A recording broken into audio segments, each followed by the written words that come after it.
to ban.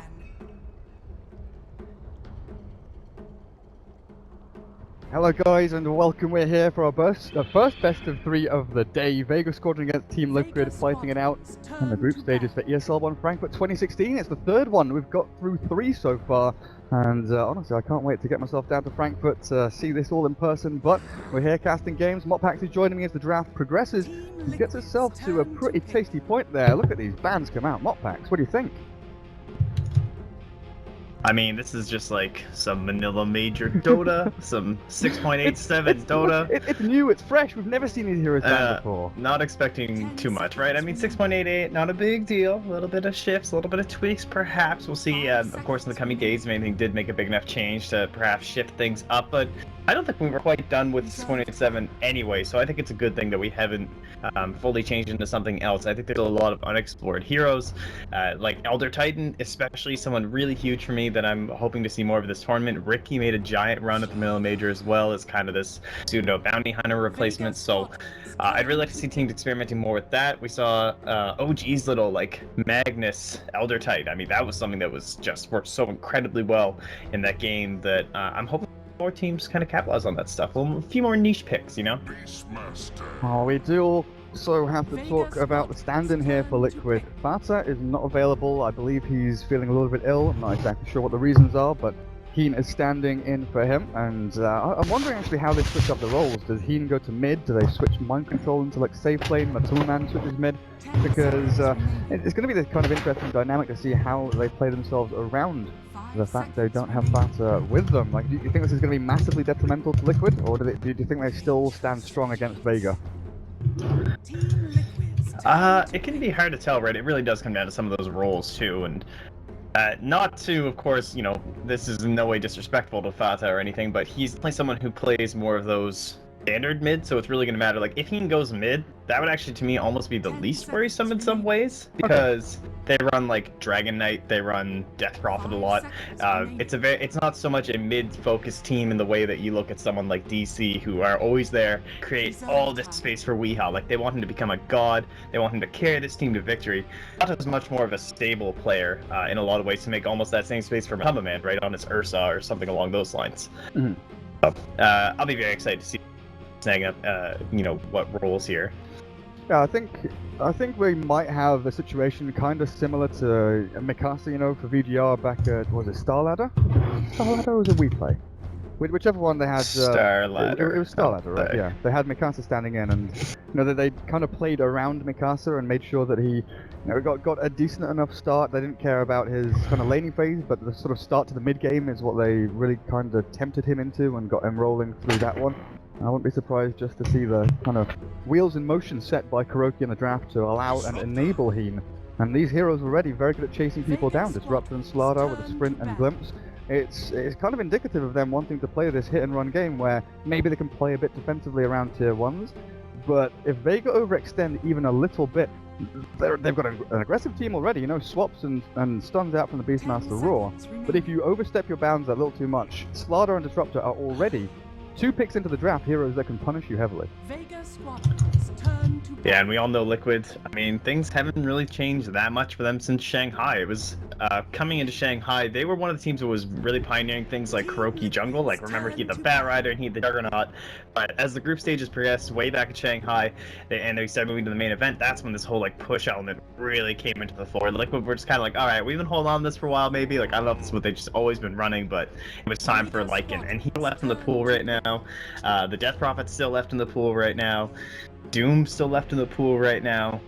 There's quite a few of these heroes that they love to pick up outside of Team Liquid, like those aura stacks come in from the Doom, of course, just the overall damage burst from Lycan. That's just the Dota they've been running since that main event in Shanghai, right up to the end of the Manila Major. You mentioned all these heroes still in the pool. It's kind of insane to think about. You know, Doom and Lion go from first pick, first ban material at Epicenter to kind of being 4th or 5th pick, you know, niche picks almost here. As like you're saying, the push strats, they do come in pretty thick and fast. And Doom doesn't have too much in the way of wave clear. Nor are there any like great targets to go for now. You know, when the kind of prevalence of Invoker was in full swing, Invoker was such a good Doom target. You just take him out of the fight, you make sure he can't get his Forge Spirits and his Meteors flying around. But now, it's more heroes that can kind of dip and dive, get back into the fight, a little bit of right-click damage here and there, and they're not, they're not too stymied by just being doomed up. It's a kind of an all-round problem for Doombringer, tempo-wise, the heroes that are being picked against him. It's rough stuff, especially when you get tons of minus armor and auras, like you're mentioning as well with the pushes. Doom suffers massively from minus armor strats.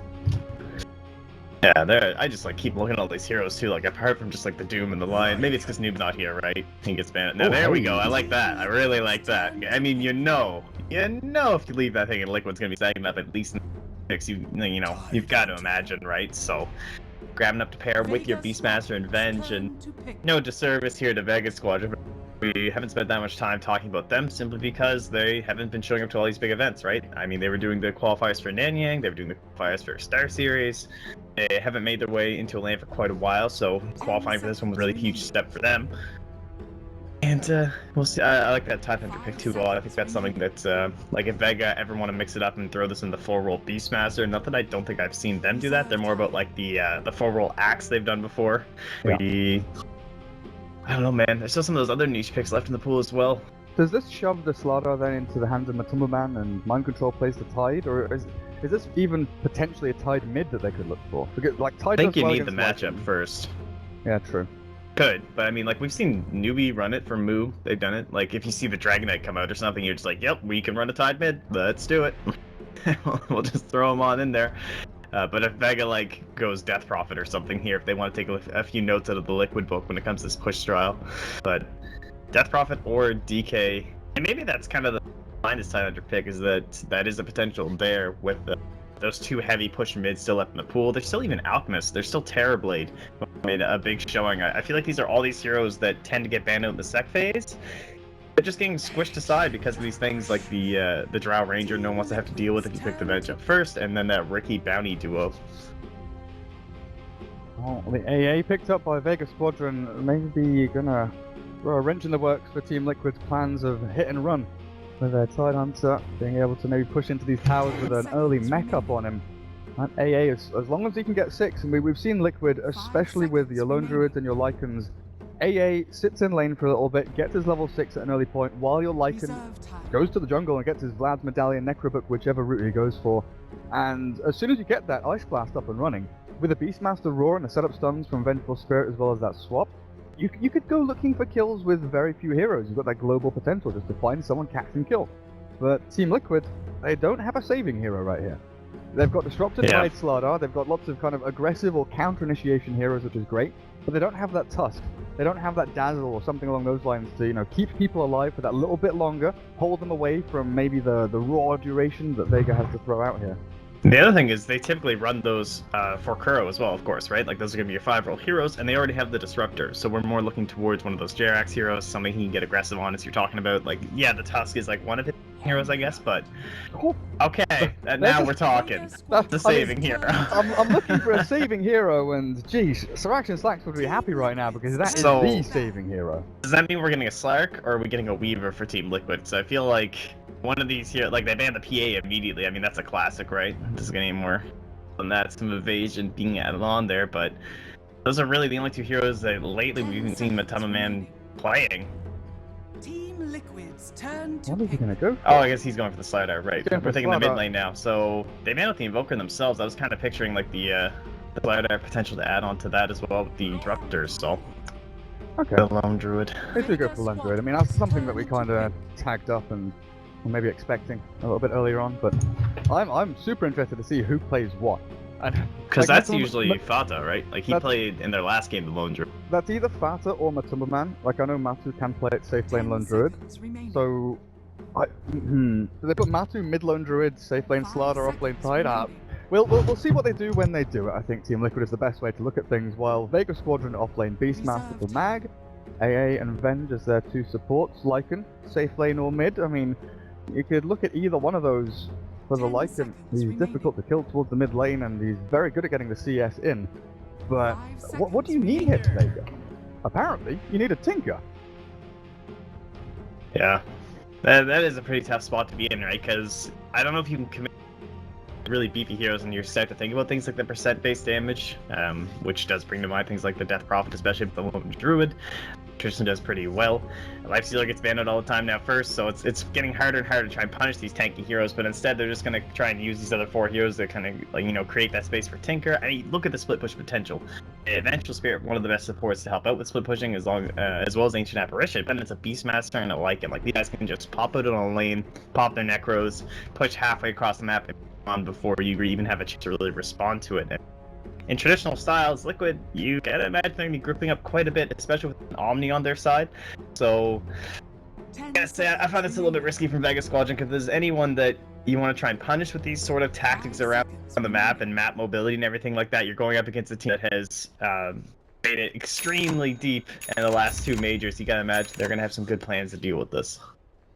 Well, to kick things off, Vega smoked very early on in their own fountain. Something I haven't seen in forever, actually, smoking in the fountain. Usually the walk comes out and you get to like a tier 2, and then you smoke and move aggressively into the jungle. But mainly the smoke is for Syoma the Slayer, just to get this Observer Ward out so he's not spotted by the tower, and he gets a good spot up on that little ramp there, so you'll see exactly what's going on. But you know, builds, heroes, players, what's going on here? Well, you know how we had the first start of like TP boards? This is a new thing. This is like smoke TP you're gonna see this every single team do this. The smoke in the fountain, the ward. It's pretty nifty stuff. So Heen on the Disruptor will be playing that support role while Kuroki. Right, flashbacks. Okay, carry slot off for Kuro, mid Lone Druid for Matumbaman in the off lane here. Jerax over on the Omni Knight and Mind Control playing the Tide Hunter. Vega, what have we got actually? So FN. It's the Lycan, up towards the top. Solo AA, Syoma the Vendor, seen him already. Mag Beastmaster, no big surprises there. Pretty much the king of Beastmaster. He's the one who really set the trend of the Brand Boots into Necro 3 and kind of pushed that one hard and started getting some incredibly good timings on it. Min-maxing his farming time, especially with this new jungle camp over to the side and the addition of the Iron Talon. Final hero though is the Tinker towards the mid for no one. He'll pick up the Bounty Rune and a little bit of damage back onto the Bear as he brings himself out of salve. But the mid lane, Tinker against Lone Druid, this is going to be an interesting matchup, because usually Tinker is very good in 1v1s. Laser, you right click, you harass, you get last hits and you deny. Basically you crush mid lane by doing all the things that mid laners love to do. You win lane through basically your mechanics. But against the Lone Druid there are 2 effective heroes here, the Bear and the hero itself. So last hitting and getting these laser denies and all that nonsense, it's not quite as easy as the Tinker might want it to be. Yeah, and then at the same time you're dealing with this classic issue of being the Lone Druid in the mid, where you pretty much can't do anything to level out. Like, you're 0 threat, right? But once the TP comes in, is Mind Control taking the mad harass up top to help a Howl. Whew. Howl and Chilling Touch. Jerax, on the other hand, you've got Purification. He'll be forced to pop it relatively early here and use 2 tangos to cut through the trees. Omni Knight and a sticky spot over there, but this is again something I haven't seen in a while. Howl plus Chilling Touch. We used to see this a hell of a lot for level 1 engagements. The Lycan plus AA. Damage around the rune spots is absolutely insane. Especially against this Tide Hunter, needs the Omni here with him. This dual lane has to really hold out. And hold the door, honestly, against this Vega Squadron tri-lane, because it's incredibly strong. Yeah, it's pretty rare to see this much damage stacked up in any sort of a tri-lane scenario, but you've pretty much gone for the maximum potential, right? Usually if you don't have a Witch Doctor or something with that Maledict, or Maledictus rather. No, Maledict, jeez, damn you, Enigma. But anyway, trying to do those big HP pools, the Tide Under can be pretty hard, but the magic damage is out there. Chilling Touch, and then Owl as well. Oh, now they're even on top of Jerax. I can't kill him off though. I do a massive chunk of damage and force a salve again. They're just burning through the regen here. It's the game of trades. And Vega, they're making the better trade on their own safe lane. Mag, on the other hand, he's alone back in his jungle, so he's efficiently farming jungle.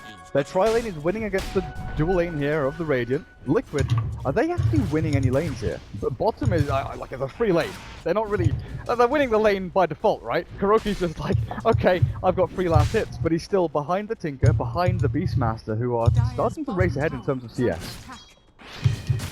Yeah, they still have like a decent amount of regen up top for Mind Control, as well as even just there on Jerax, and maybe it's gonna kind of depend as what he actually just purchased up his boots, so that does mean that, you know, no soul ring for quite a while if that's opting in towards, and it does become kind of questionable, like how long can they stay up here and where they have to go. Like, yeah, Tidehunter can jungle, but one of the big problems that Omni Knight always gets harassed about is like, how do you lane this guy, right? Like, he usually tends to get forced out. He doesn't have the biggest mana pool. You only get like 3 heals with regen, basically. From purification at those early levels, it's simply not enough.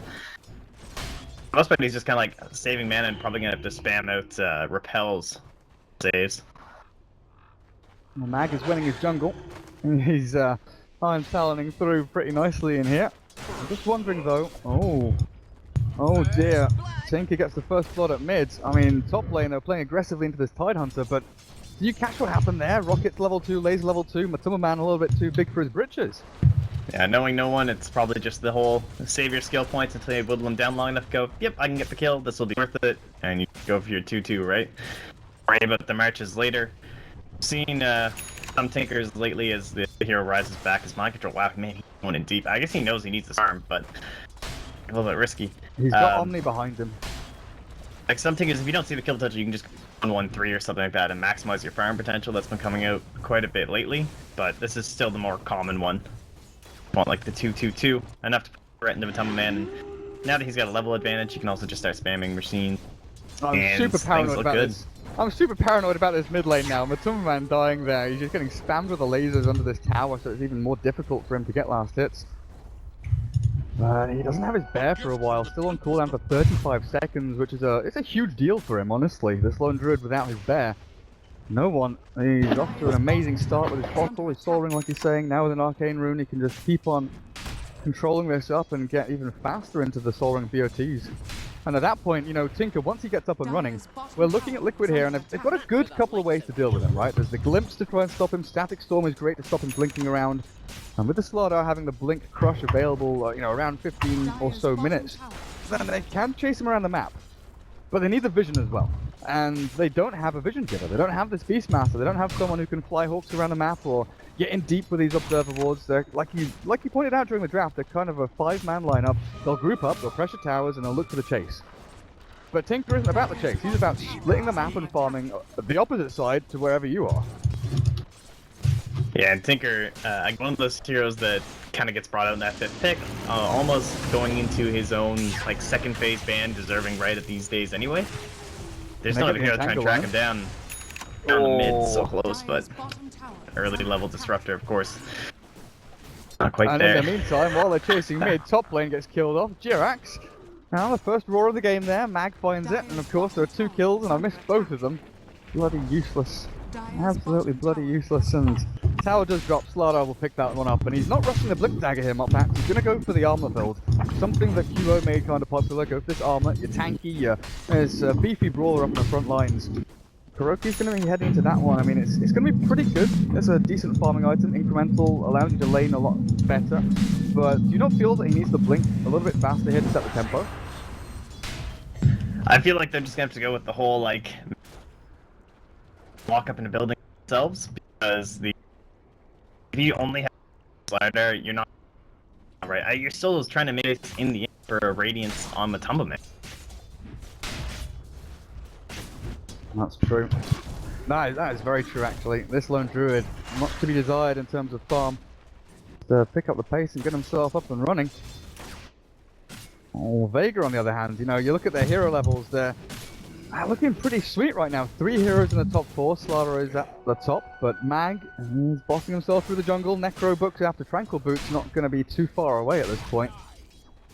Well, Tidehunter, where's he standing? Far up in the lane, he's got his arcanes. Radiant Scan, already used. This is something Liquid have also been kind of pioneering, right? Is the early scan usages. Looking for smokes, looking for aggressive plays. Kuroki felt it coming. He feels that there's a smoke here from Vega. They have been off the map for quite some time, but they're not heading bottom lane, they're heading up towards top. Yeah, and I'm almost surprised I did the off here, but this will force them out one way or another. Oh man, Slardar, Lycan even, is dropping incredibly low. The Anchor Smash is here again from Mind Control. Not going to land it, and MC got to try and TP, but he doesn't have one. Jirax will repel himself. MC comes back out of the trees here, but he's stunned up, and with the cold feet, chilling touch damage, Jirax and MC look pretty screwed. They're trying to turn it back onto the Mental Spirit, but they keep right-clicking through with the Howl up and going. Jirax finally drops here to the Beastmaster. The mind control looks like he might just be able to survive this. Dipping himself through the trees and gets out with a salve. And they saved the tide, but that was some deep old battling there, looking for that Lycan kill. Yeah, it looks like they were making the assumption it must have been heading to that mid lane with the scan failing on the bottom, or perhaps they thought they were coming by the rune, but either way, they forced them to make themselves known. They dive into the tower after FN, but knocking that kill pretty huge, is able to pick up Vlad's right now, but at the same time, Kuroki does have that armlet complete goal. He can go right into those treads if he'd like. Invisibility. Damn Joe put his farm speed, and or maybe he'll just go still to that blink dagger, and definitely feel how useful that's going to be against Avenge. Someone like this AA would just be. So take a look at this. No one with a level 3 march. He's Free got food, top lane. a couple of stacks there for him. Solo is not going to be free food. He's a little bit too quick on his feet. So the dancing of he and MC and Jirax up on this top lane. Yeah, Heen a little bit late on that one, making his rotation up. Dire's middle tower is under attack. This AA picks. They're one of the teams that really like pioneer, bring back, always making that space for right, so that he'd have level 6 minutes and insane timings. Like, or that the total knowledge wasn't even relevant for them. Oh, well, not quite as lucky this game. Oh. Liquids, before Mech even, they're looking to pressure tier 1 up at top lane. And talking about this ancient apparition being interesting, he's gonna be interesting when he's dead here in a second. He's slammed down by MC. Nothing that Mag could do, and Tinker, of course, is still aiming towards the BOT. He's about 100 gold away from it, and he'll have it after he camps for himself, actually. So no one. 10 minutes, boots of travel with the Soul Ring as well. Pretty damn good timing, while Matuma Man is still playing catch-up a little bit here. Hand of Midas recipe is en route to his bear, and that will be done. And it's not too bad for him. Not too bad, but of course he's still looking for the push coming in from Vega. We've got split pushing Venge on bottom lane, but of course there's the Lycan and Beastmaster both near her, so she's not out high and dry and alone back there. Sioma just wants to get that level 6, have the swap up and running. As Liquid, they trade off on 2 other separate lanes. 2 tier 1s fall, while Vega are trying to accomplish something in the Radiant jungle. I mean, just fantastic, honestly. Like, no one knows this hero better than Liquid. No other team is running Lycan the way, you know, and to the dominance that they are. So they understand what's going to happen. You have a Lycan and an AA. They pioneered this, made this lineup, like, in real time. So they know that Lycan's going to... Really, they all rotate top, snag that tower. And if you want to continue there, which they know they can't, threat a Ravage, right? No way you're going to run into us. Send the Lone Druid mid at the same time. They know where that Lycan is. They know that Venge is down at their bottom lane. Very soon for them in the past 2 minutes or so here. And they can just keep do it, right? If you don't burn that first Ravage, permanently there. It's very much like that first black hole from Sigma, but the wide range Ravage is much more threatening in these tower push scenarios. Yeah, especially if your angle of advance is from multiple directions. You know, you want the Venge and Beastmaster to kind of come from one direction. Lycan likes to wrap in and loop behind for the support kills. What's from the back end of a team fight. Oh, Kuroki. Not quite on the money there with a Blink Crush. No one will get himself back to safety as well, as this AA has hit level 6. Oh, here we go. Look at this. Perfect timing. Jirax roared up. Ice Blast is there from downtown as well. He'll repel himself up. The damage output not quite good enough yet from Mag and Heen. Comes back in to try and save this one. He's got his glimpse available with a Storm and Shield holding Mag in place. Kuroki joins the fight as well with the Necro unit. There's Mag. Finding kill on the Disruptor. Now Kuroki clears up. A 1-for-1 trade-off there. Not exactly what Vega were looking for. As, well, Jirax. Well, that's the Necro. Jirax, well, that's exactly how you planned that scenario turning out, did you now, buddy? Kills himself to the Necro unit. Tragic stuff there. But you can see the kind of plan here. It's teleport onto the boar, onto the Hawk, get the roar with the Ice Blast, and nuke someone down with the Tinker damage. But Liquid, they are very, very quick on their feet.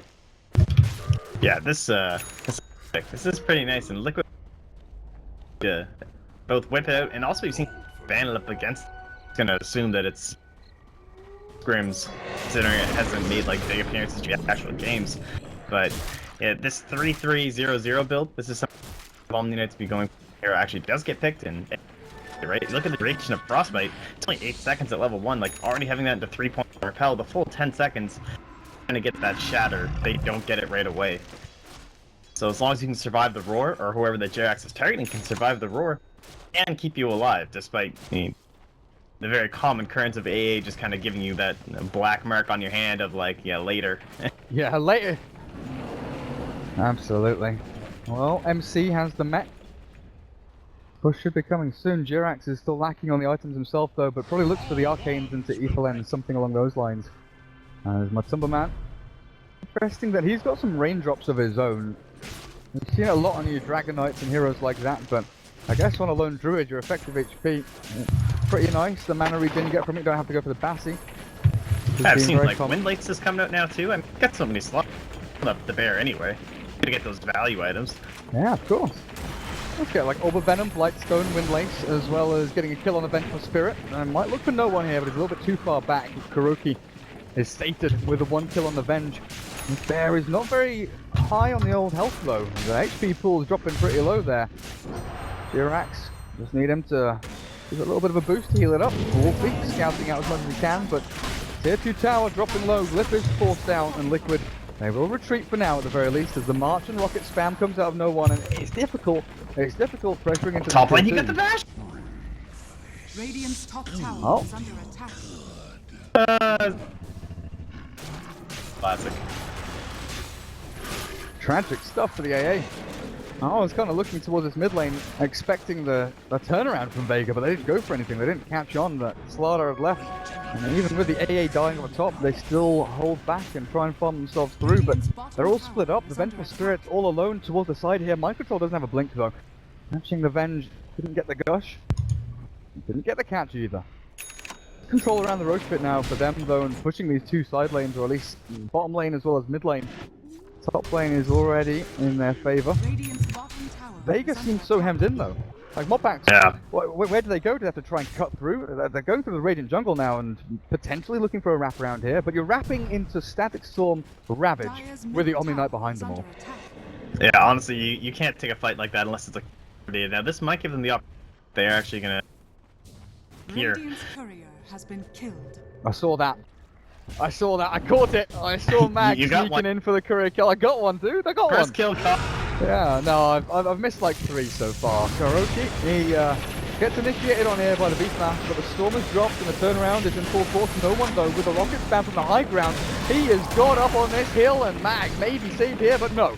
Kuroki just bashes through him with the damage output. He gets mind control though on the other side, while Vega, they've got the Venge running away from the Lone Druid Bear. Stunned up for the moment, but Sioma, first hit angle comes through.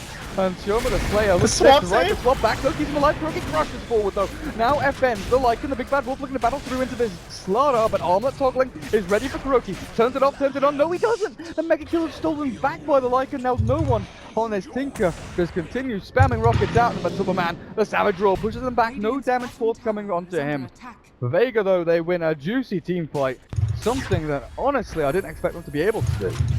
Hey, this is exactly what they need in this game, and they're no stranger to this, right? Like, no one has been a guy who has been this team, and not that they're all, you know, very talented players and everything, and sports that's been active in this years, honestly, but no one is just so used to these kind of over game and start dominating and do. Like, there's a reason we talk about Clockwork and Storm Spirit still today, when a Blink Dagger just sometimes isn't enough. You need that perfect positioning on someone like a Slaughter. You're trying to avoid this march. It like becomes a total dance at Tinker right now, where he's about to cast March the Machine. The time you see him cast the March, generally created a wave possible for you to actually find that angle in to catch him. No one's just doing a fantastic job, of course, with these Hawks, these in out of these fights. You gotta feel like they just want to burn this Ravage soon. Try and get something done. They have to try and boss their way in. The Ravage comes out on the side and they kill the Venge and catch the AA as well. But this is a really rough spot to fight in. They've got high ground and low ground. Mag stunned up by Kuroki. The Static Storm has dropped. Keen is still alive somehow, but the Wolf comes through. They finish him off while no one, again, up on top of the mount, spamming down these spells as MC will look for solo. Oh, that's not quite killed him off there. 6 charges and Buster. The Gush will seal the deal. And MC finds himself a kill, but how long until he dies himself? As no one does have another rearm, but he'll be walking into 4 heroes of Liquid here, and not something he really plans on doing this stage of the game anyway. They still figured out this is worth. Got you down there. See if that's still really solid for Liquid. Like, yeah, your Ravage comes out and it only catches on gonna create them a little space. Can't seem to capitalize on anything, unfortunately. I thought maybe they'd have enough time to group up in that mid lane, but everyone's just back, right? I mean, we're only 17 minutes in the game. You might not know the prominence of all these team fights just like over again. But the respawns aren't too long quite yet. Oh, Jirax has finally gone back for a point in his ultimate. Level 8 hits and he gets the Guardian Angel. He was looking like he was going to go for the max repel and max heal build, but GA is just too good to pass up against the Lycan, the Beastmaster, all of these nasty little minions. Right-clicking you down with the minus armor out from the Vengeful Spirit. So back into Roshan, Vega go. We've had this wolf in for quite some time. And of course, with the Tinker available, it's just a matter of keeping this layer of marches down so there's no one that can kind of encroach into this area. No one does have to TP back to base at some point though to keep himself topped up on HP. Oh, there's the scan. Dire no. They've seen at least a glimmer of Liquid moving across. They'll secure the Roshan though. And smoke straight out of the pit. This is maybe where Liquid can catch them off guard if they have the right positioning. Yeah, Ravage is back up. We're gonna run the Tumman and win this beat for them. Of course, he's got all unreliable gold right now, 2,300 of it stacked up. I'm not going to catch him though. Oh, the swap was out of range. Vega, they look so close to getting that super sweet kill on the lone druid before he gets his relic. But the glimpse, this is the trouble now, is the catch potential. Swap back perfectly, Shoma. Now he's going to try to TP away. Is he really going to get out of this? What a bloody godlike play that is from the Vengeful Spirit. Swaps out, TP's out. See you lads, I'm not sticking around for this one. Just some Sioma Dota right there, man. What a guy. Alright, well, Liquid the answer right back now. Either team might find that turret they're looking for. Stays alive can be very important. Radiance, it's gonna basically add the same sort of an issue to Kurok, right? Trying to catch up on no one. They create this sort of a barrier with the Radiance that Ion, I mean, you can do it again, you can do tricks. If you're a Blink Dagger to try to Radiance, right, and drop and picking it up and all that stuff, I wouldn't put it past no one, but if he's a Tinker, you're in those trees, right? Can't be too sneaky back there with your items. They magically... They get lost in the woods, honestly. The amount of times I've dropped a Blink Dagger or, you know, dropped my my Bloodstone to heal myself with a bottle or something like that, and just like, shit, where's it gone? My item has just disappeared into the fathoms of trees that are all around in these areas, but... well, Vega. April ends on the Tinker right now. Matuma Man has his relic, so the Radiance coming, and it's coming soon. Liquid just seem to be they're unperturbed, right? It doesn't feel like Liquid at any point have been under pressure. They let the Roshan go, they know that they're kind of giving away these situations, like, okay, Vega, you win a team fight, but they're always getting these trade-offs, they're always finding something in return. Right now, Vega are like 1,500 net worth ahead, they're behind by 500 experience, the metrics say there's very little between these two teams. It's kind of about initiation and who captures whom. Yeah, and that Blink Dagger up on mind control, not opting into the Guardian Greaves. He wants to make sure that he can get these fights going when they want, which has been a problem, right? Like, they haven't been able to quite get that effective Ravage quite yet. They haven't seen the real threat of the Tidehunter, which does tend to happen when you go for the mech first, and it made sense their lineup and space they have created from... yeah, he can buy the recipe right now, so even if he dies, he's like, it was worth it. My life is okay. The Timberman though, swapped out of his TP. The Ice Blast will miss, but he resummons his bear, did he? Yeah, he did. And he'll still get taken down. He bought out the Radiance before he dropped. But it's this global movement from Vega that just pop out from everywhere. All of a sudden, 3 heroes come out of the woodwork and, right, Lone Druid, you tanky bastard, but you're not surviving through the damage that the Tinker outputs. Man, it looks like they might actually be able to put some pressure of their own. They loop around on this tower. Tier, or rather the second tower down this game here for Vega. Radiant's top tower has fallen. Only one back here at Liquid. Doesn't think the push wants to stop quite yet. They don't have that aggressive vision coming in here though. They've got the Hawks and Boars doing their thing over here. They have to be a little bit wary as to what Mind Control's up to, and he's taking the correct path here, the unknown way. Gotta watch out for that stack storm as well as that slider capitalizing on any sort of a Ravage. Top tower is under attack. See, Mag. Kuroki is so far away. Can't really join his team for any kind of jump in. Even if they know the Slardar is here, the Hawk scouts the TP. They know the Kuroki's coming in, but Xiaomi still stands his ground. It's not going to last long for you though. And the Blink Crush into a couple of hits does immense damage onto the Venge. I guess she just felt that she was dead regardless if she tries to run or stand and fight. And Omni has a blink dagger now. And not the ether lens I was kind of expecting. Gives him that range of kind of counter initiation, saving potential as well over on Durax. That's really nice up against someone like the Beastmaster too, that's providing you with all that vision, right? So it's it can be very easy for them to try down that Omni, especially like just try and force that ultimate as soon as possible. Like now, even having that BKB.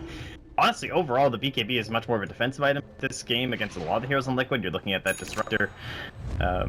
Like, he can't just man-fight all of these guys all that well. I think it's more so about just getting those backlines and getting Oh boy, MC, he's got the ravage of his dreams here. Jarrett comes in with the Guardian Angel as well, and Kuroki tries to get himself into the Lycan, but the BKB's popped out. Now they've lost a 1-for-1 here. Support for offlaner. Kuroki is struggling to find a target, and in fact might be locked down in place here with the roar coming out of Mac. They've caught the Slaughter. Where's the save? Repellers down Kuro. He's not going to get healed up, though. He crashes back onto the non-BKB Lycan, but Tinker has arrived to fight. The radiance from this Lone Druid Bear slowly doing damage back to Savage Roar to stop the TP as well, but it's just this battle of attrition as the Lone Druid Bear is shredded. In comes Kuro again with a 2-line cross, Solo dropping low, and Chirac heal bomb back onto Mag. This Beastmaster not long for the world as well. Kuroki, he's struggling now. He doesn't have a BKB of his own, but he's still repelled up, and with the armor he's able to take down numerous creeps. The question is, no one's Tinker, coming back in. Tinker, he can't go back in. He knows that the two supports are readily available off to the side of the Slardar, and it's down to Kuro, looking actually to get tangential into this Beastmaster. Oh, swimming in from the side. No! No! Kuroki, that's not how you blink crush. I'm sure it was just a bait. Chase after me, I messed up, right? That must have been the play. I gotta say, some man's gotta be kicking himself for that someone up top, because it has really cost them, right? Like, not having the secondary bear during that fight. The Radiants could have done quite a bit more work there with the really early BKB forced out. Would have had a lot more miss chances being forced onto our liking here, to the side of Vega. Probably could have capitalized, honestly. Like, if they still had that bear, you gotta imagine they would have kept down that mid lane, right? Even after that fight, when I feel like Ravage is enough that they're okay not having that when the Static Storm still would have been back up for them. That is a Diffusal Blade, the Omni Knight, the bringer of Diffusal Blade onto heroes you don't always expect. Screw. So Evan grabs one. Screw you, Omni Knight. I'm a Lycan with a Diffusal Blade. What are you gonna do about it? Well, Kuroki with a good old 23-minute heart. He tanked himself through that team fight pretty nicely, kind of playing back and forth with the HP regen it gives, but it's the initiation mid where the BKB is forced through from FN. The roar back into Jirac, catching the Omni Knight and the Ice Blast. Give him the eggs, Where no is one. it landing? Well, no one, just spamming out rockets, ain't he? With FN jumping forward, like him, catching, chasing, but he's going to keep himself away while Matuma taken out by no one with a double kill. Tinker clearing up. And Liquid bailing en masse here away from their towers and back into the fountain. Time to respawn. I mean, it's no secret this gets harder as it drags on further for Vega, right? You gotta imagine, yeah, they just split push the Tinker, but overall, you're more worried about someone like Liquid really getting all these levels together and all these heroes and becoming a real force to be reckoned with, but having that BK movement on FN and then right into that Diffusal Blade, this is the perfect timing to sync up this Aghanim Scepter from no one, because they don't quite have the damage, I feel like, without, all those heroes on Vega, but Tinker is just damage and fades, and no one is just showing up in these fights and absolutely obliterating everyone on Liquid. I was a bit worried with it being like magical and pure and not that solid right click to take down some of these beefier heroes, but when you've got this much mana coming in and that Aghanim Scepter as well with all those rockets, absurd. Like, they just can't egg onto no one. They can't capture anyone either. They were looking for that glimpse back onto someone, but unfortunately for them they'll lose 1.5 lanes of racks anyway. Still a ranged rack standing up on top lane, and one fell swoop though. One movement and Vega just say, right, there's your base, it's gone. No longer exists. Thank you for the money, and this has given them a massive boost as well. Which is Mag into 2600 gold, close to that refresher territory if you want it. 4 staff, obviously, an option as well. While after a fresh Diffusal Blade, Lycan has another 1500 gold to spend, but it's the supports that you look at always. After you take a lane of racks, you look at the supports and how well they're doing. Solo with Guardian Greaves up and 1100 gold. You can start looking towards a 4 staff, and a 4 staff already done for the Vengeful Spirit. Mobility is key in these team fights. And Vega, they've got more mobility than Liquid do at this point. At least, more dynamic ability to remobilize themselves. These Blink Daggers for Liquid, they're very good at going in. But getting themselves out of danger is a little bit different. while Vega, they've got a much easier task ahead of them. Yeah, these tools are just fantastic for the next Roche fight, which you gotta imagine is gonna be one of the bigger ones to try and keep Liquid inside this game. Guardian Greaves up on our Ancient Apparition, that Force Staff, of course, from Sioma, just so helpful when it comes to rain battles near the pit. Trying to either get people across these walls or sometimes even down from them, right? Depending on how the fight starts to go. You wind up somewhere you don't quite want to be. Another Tinker play down bottom, but Matama Man not going to come out too far here. Punished. Where is this good old Slaughter? So Kuroki might be thinking about his Black King bar at this point. 2,700 gold. Yeah, that rune is not yours. That rune belongs to the Wolf Clan. Lycan denies and snipes it out. As that would have been such a great rune to use to get into the Roche pit for Liquid here. They would just walk straight in and potentially just take down Roshan in a matter of seconds. But now you're looking at Tinker with not only Ag's Ether Lens but also a Shiver's Guard. Oh, this Tinker's gonna like solo defend the Roche pit. There's like no way of breaking through him. Yeah, it's really hard. Like, so many times in Dota, you can look at the enemy team and you can itemize, right, to go for their certain type of damage. And in this game, with the Omninet on your own team, it's definitely a lot about the physical for them. They're dealing with a Beastmaster, a Lycan, and a Vengeful Spirit. But a Slardar, like, I can understand going for this heart over something like the AC. It's just, there's no one on their team that really adds any sort of armor besides, like, basically your mech, right? I think that's even a that's coming from my control before the Greaves. They're just in so much trouble. The Vlad from the only other item, really. They don't catch the hero, but they catch the Spirit Bear. Matu forced to resummon, and now they're looking to actually fight into this with a good cross onto Mag. That laser. Oh, what a force staff. The Ice Blast are going to catch onto Michael Cole's well. Look at this freaking Tinker in the back end, though. The Ravage is forced solo at him. No one. He can rearm and turn it back around again. Swap back to give it a Slayer, catches him up. And Matoma Man and Jirax pretty much left to their own devices, and no one clears them. Ouch. A triple kill for him. Matu will be the last man standing here as Liquid bail again from a team fight that Vega wins single-handedly, almost on the back of that Tinker. No one has had an absolute smasher of a game. 808, 233 last hits, hasn't died, and is dominating Team Liquid. I mean, the guy's a monster, right? Like, he's just sitting here in his drafting chair. And I imagine, like, you know, the hood hold over, right? He's kind of like slouched in the corner. It's like, what are we gonna do, no one? Give me the Tinker. And he just comes to this game like, there's just no here to deal with him. Well, what? I don't know how you handle this guy right now. He comes to these fights, you just said it, right? Perfectly. They ravage. That's what they've got left, right? I mean, when you're trying to get this chase down on the Mag, you're spending your Glimpse, your Static Storm, all to kill Beastmaster. Beastmaster ain't the big damage dealer right now. Certainly the control element is there, but at this point, no one doesn't need that assistance anymore. He's the beast. They gotta find some way to lock him down. And now our secondary Diffusal Blade onto the Beastmaster. What a hero. Thanks, Omni Knight. Diffusal Blade on Beastmaster. Are you kidding me right now? Oh, Mag. Well, that's what he spent his gold on. A Veil. Wait, did he sell a Veil and get forced out? Oh, he can't decide. He can't decide what he wants. He'll settle for the Veil as AA. Consider the Force Staff for a second, but switches back into it. Team Liquid, though, in a spot of bother here, as the BKB is not complete for Kuroki. There's no real sustainability here for the Lone Druid either. He's got Hyperstone, Radiant, Vlads, but not too much.